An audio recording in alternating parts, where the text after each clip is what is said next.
if aliens are not light years away, but living right here among us, walking our streets, working in our offices, and living in our neighborhoods. Some say they are hiding in plain sight, blending in seamlessly with human society. Others believe they have been here for centuries, shaping history from behind the scenes. No matter how or when they got here, there are plenty of stories about them. This is one of those stories. No one in Elliot's neighborhood ever suspected that the aliens could be living amongst them. They weren't little green men. They weren't towering monsters with glowing eyes. No, they were perfect imitations, flawless in the mimicry of the human behavior, blending in seamlessly with the human society. They had jobs, they had families. If you passed one on the street, you wouldn't even know it. Elliot had spent the last 5 years uncovering their secrets. It started as a conspiracy theory, something he stumbled upon online late at night. Unexplained incidences, strange disappearances, people changing overnight in ways their loved ones couldn't explain. But it wasn't until his friend, Carter, disappeared. That's when Elliot became obsessed. Carter was a journalist investigating a classified government program known only as Project Dawn. One day, he was posting cryptic messages claiming to have proof of something massive. The next day, he was gone. No trace, no records. His own family, acting as if he never existed. That's when Elliot knew something was terribly wrong. Over the years, he had collected evidence, documents, messages, blurry surveillance footage of strange movements from the people who thought nobody was watching. But he knew the truth now. They were here, and they were replacing us. Tonight was the night Elliot was going to prove aliens live among us. He sat in his apartment, scrolling through the files his anonymous source, who went by the name Omega, had just sent him. It was a list of names. Elliot was shocked when he was looking at these names. These weren't random people. They were politicians, CEOs, scientists, high-ranking officials. Then he saw it. The name of his boss. Elliot's stomach began to twist in knots. He worked for a major biotech company, one involved in cutting-edge genetic research. If his boss was one of them, they weren't just living among humans. They were experimenting on them. A new message came from Omega. They know about you. Get out. Now. Elliot started to panic. He leapt off the couch and ran to the window at the fire escape. But the street was quiet. Too quiet. Then he saw them. Two dark figures standing across the street, motionless, staring up at Elliot's window. A knock came from Elliot's door. Elliot started to back away slowly, his heart pounding in his chest, hands shaking as he grabbed for his phone to type to Omega. "They're here." Omega responded, "Don't run." The lights in Elliot's apartment began to flicker. Another knock, but this time, the door handle started turning. The door started opening slowly, light coming in from the hallway. Elliot's breath was coming in short, shallow gasps. His phone vibrated. Another message from Omega. "Stand perfectly still." Elliot was confused, but he forced himself not to move, his pulse thundering in his ear. The door was now wide open. A tall man in a black suit stepped inside, his face unnervingly smooth, almost too perfect, like a sculpture.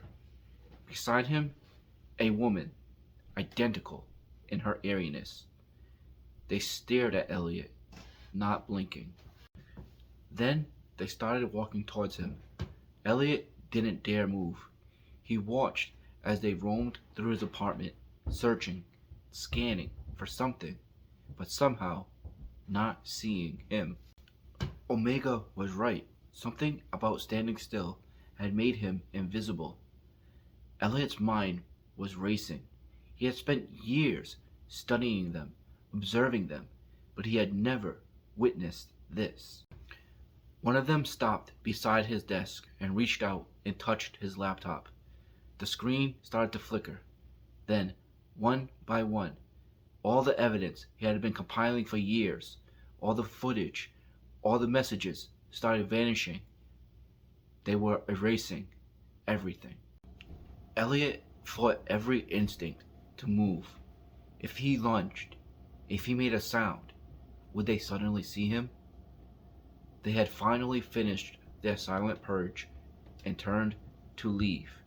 But then, one of them hesitated.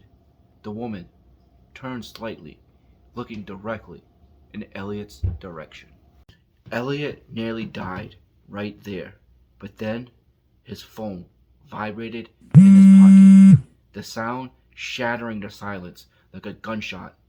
The woman stretched her mouth open wide, too wide, impossibly wide, showing rows of serrated teeth. Elliot could take it no longer. He ran, jumped out the window onto the fire escape, grabbing the railing just before tumbling. Elliot reached the ground. He looked up just in time to see his window explode outward. The man standing there, staring down at him. His face started to change. The human disguise started to melt away, exposing something dark underneath. Elliot started running. He thought to himself, I have to get somewhere crowded, somewhere where they wouldn't dare expose themselves. Another message from Omega came through. Get to the subway. Lower levels. There's a door. Trust me. He had no choice. He had to trust him. Elliot ran through the streets, ignoring the way the streetlights were flickering above him, as if the creatures were following close behind. He finally reached the entrance to the subway and ran down the stairs. The station was empty. Of course it was. It was past midnight. Elliot sprinted to the lowest levels of the subway, where the maintenance tunnels branched off into darkness. He had never been down this far before, and it smelled of rust and damp concrete. Then he saw it at the end of one of the hallways, a metal door. No signs, no markings, just a keypad.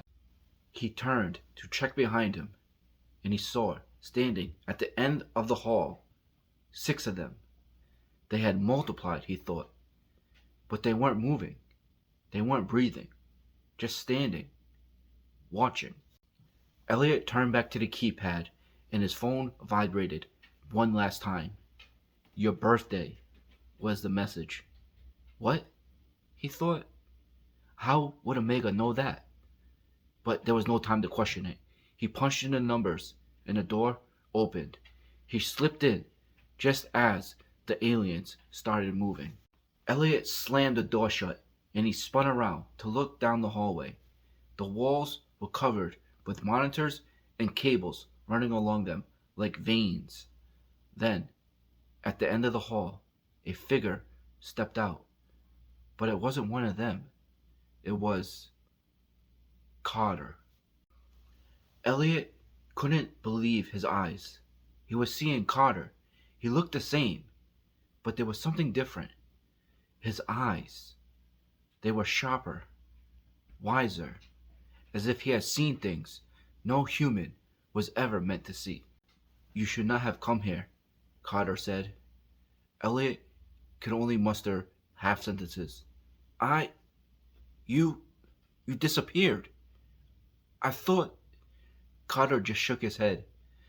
There's no time for that. They are not the only ones living amongst the humans. There are others. And now that you've seen them, they will never stop hunting you. Before Elliot could respond, red lights started flashing along the corridors, and a voice came over the speakers. Intruder detected. Intruder detected. Carter's eyes began to darken. They found you! Run! Let's go!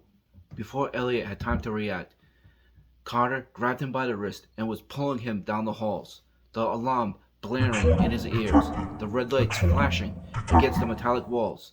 Let's go, Carter said. They're already here. We have no time.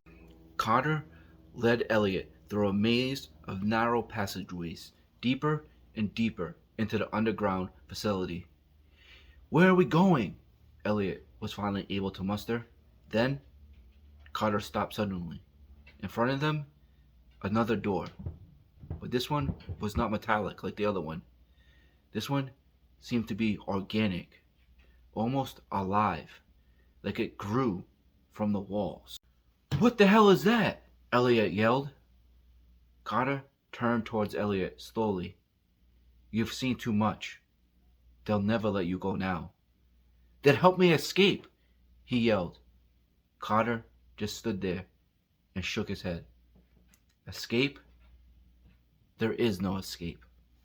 The alarm shut off, and silence fell over the facility.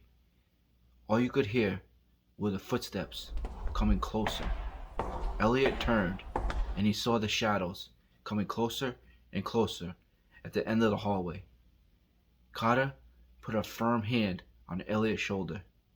His grip was so strong. You don't need to run anymore, Carter whispered. Elliot tried to move, but he couldn't. The grip was too strong. Then Carter's fingers started to change, elongating, turning into something that wasn't human, and a low hum filled the air. The door opened, and Elliot could see inside. What he saw shook him to his core. Rows upon rows of pods containing a sleeping copy of people. People he knew, his co-workers, his neighbors. Then he saw it, a sleeping copy of himself. Elliot couldn't believe it. No, this can't be real, he thought. Then Carter leaned in close and whispered in Elliot's ear, It's time. The last thing Elliot felt was everything unraveling. His body, his memories, then darkness and silence. Elliot opened his eyes and stepped forward, his motions effortless, perfectly human. He looked down at his hands, flexing his fingers, feeling the strength return. His memories of his old life were still there, but now they were data, ready to be accessed when needed. He turned to the side to look in the mirror. His face looked the same, but his eyes didn't. They glowed faintly, shifted for a second before settling on something familiar. He smiled. The transformation was complete. Elliot was gone, and something else had taken over his body, ready to return to the world above.